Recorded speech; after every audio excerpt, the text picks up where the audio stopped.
दफ़ा का जिक्र है कि मुल्क शाम का रहने वाला एक मकरूज़ हज़रत अबू बकर सिद्दीक़ रज़ी अल्लाह ताला अन्हो के पास आया और फरियाद की कि आप अमीर भी हैं और अमीर भी, यानी आप माली तौर पे भी अमीर हैं और अमीरुल मोमिनीन भी हैं। मैं मकरूज़ हूँ और कर्ज की खलासी के लिए आपके पास आया हूँ कि आप मेरी कुछ मदद करें। ये सुनने के बाद हज़रत अबू बकर सिद्दीक़ रज़ी अल्लाह ताला अन्हो ने मेरा हाथ पकड़ा और मुझे घर के अंदर ले गए। घर के अंदर एक चारपाई तक न थी और खजूर की एक चटाई थी, वो भी फटी हुई। मुझे बिठा लिया और फरमाने लगे कि ए हजरत, तुम्हें एक अजीब बात ना बताऊं, मैंने 3 दिन से एक अनाज का दाना तक नहीं चखा। उस बंदे ने कहा कि हजरत अब मैं क्या करूं? तो हजरत अबू बकर सिद्दीक़ रज़ी अल्लाह ताला अन्हो ने उस बंदे को हजरत उस्मान गनी रज़ी अल्लाह ताला अन्हो के पास जाने को कहा।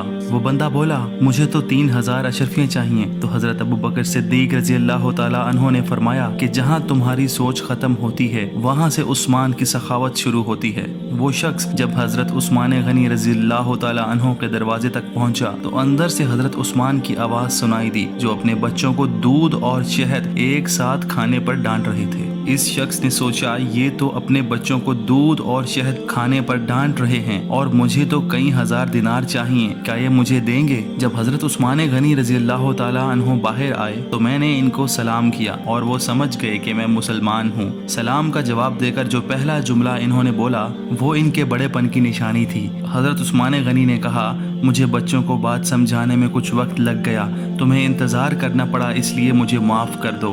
बाद अज़ां हज़रत उस्मान गनी रज़ी अल्लाह ताला अन्हो मुझे अंदर ले गए और मेरे लिए खाने की जो पहली चीज़ आई वो दूध के अंदर शहद था। मेरे दिल में ख्याल आया कि घर में डांट रहे थे और मुझे वही चीज़ पिला रहे हैं, अजीब इंसान है। फिर खजूर का हलवा लाया गया और फिर पूछा कि कैसे आए हो? मैंने जवाब दिया, मुल्क शाम के मुज़ाफ़ात का रहने वाला हूँ, कारोबारी मामलात की वजह से मकरूज़ हो गया हूँ, मुझे कुछ पैसों की ज़रूरत है।